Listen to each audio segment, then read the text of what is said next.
घर का गार्डन। आप नहीं जानती माँ, यहाँ उल्टी गंगा बहने लगी है। ससुर जी जब से रिटायर्ड हुए हैं, मेरी सास और ससुर दोनों किसी फिल्म के लवबर्ड की तरह अपने आप को जवान समझने लगे हैं। दिन भर हमारे घर के पास बने गार्डन में झूले पर बैठे बातें करते रहते हैं। उन्हें अपने पक चुके बालों का भी ख्याल नहीं रहता। अब इस उम्र में उन्हें ऐसा व्यवहार क्या शोभा देता है। कविता अपने ससुराल के समाचार अपनी माँ को बता रही थी। तभी सास यानी अलका उदास मन से रसोई घर में जाती है, क्योंकि बहू की वो कड़वी बातें उन्होंने सुन ली थी। उसकी सभी बातों को नज़रअंदाज कर सास मसाले वाली चाय बना के पहले एक कप बहू को उसके कमरे में देकर दूसरा कप अपने पति यानी सोमनाथ के लिए लेकर जाती है। बहू ये देखती है और अपना मुंह टेढ़ा करती है। सास ने फिर से एक बार उसकी तरफ दुर्लभ किया, क्योंकि ससुर के निवृत्त होने के बाद यह उनका रोज का ही नित्यक्रम बन गया था। अब वह किसी की भी परवाह किए बिना रोज अपनी मर्जी के मुताबिक नए नए कपड़े पहनकर गार्डन में अपने पति के साथ बैठकर अपना ज़्यादातर समय बिताती थी।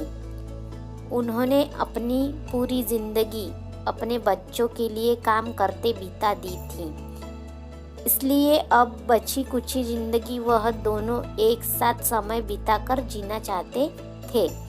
आनंद निवास बंगले जैसा 2 मंजिलों का घर पति पत्नी का ये सपना था और उन्होंने बड़ी मेहनत से इसे पूरा भी किया था। अलका जी ने घर के सामने बड़े प्यार से उस गार्डन को बनवाया था और वहाँ पर कई फूलों के पौधे और वेलें लगाई थी। उनके उगाए चंपा, जसवंती, मोगरा, गुलाब ऐसे दर्जनों फूलों की खुशबू से उनका गार्डन हमेशा महकता रहता था। अलग अलग ऋतुओं में अलका जी अलग अलग सब्जियां भी अपने उस गार्डन में उगाया करती थी।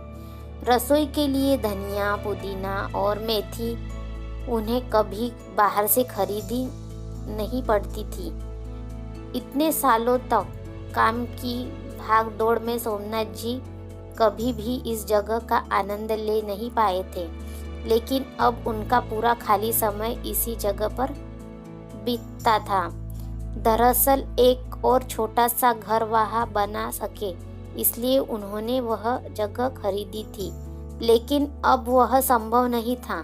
अलका जी को अपने बनाए उस गार्डन में एक झूला चाहिए था, जो उन्होंने लाकर दिया था और दूसरे के साथ ज़्यादा से ज़्यादा सुखमय समय बिताने का जरिया बन गया था।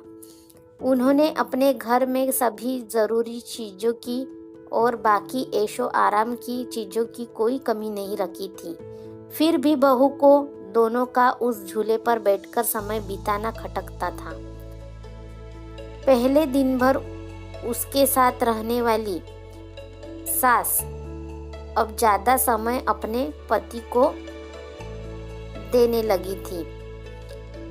अपने सास ससुर को टोंट मारने का एक भी मौका कविता नहीं छोड़ती थी। वह हमेशा अपना दिमाग उनको उस जगह से हटाने के लिए लगाती और एक बार उसने ऐसा करने के लिए एक षड्यंत्र भी रचा। अजय, तुम्हें नहीं लगता हमें एक बड़ी कार लेनी चाहिए? कविता ने अपने पति से कहा। आइडिया तो अच्छा है, लेकिन कार रखने के लिए जगह कहाँ है हमारे पास? एक ही छोटा सा गैरेज है जहाँ सिर्फ एक कार के लिए जगह है, अजय ने चिंता वाले स्वर में कहा। कौन कहता है जगह नहीं है?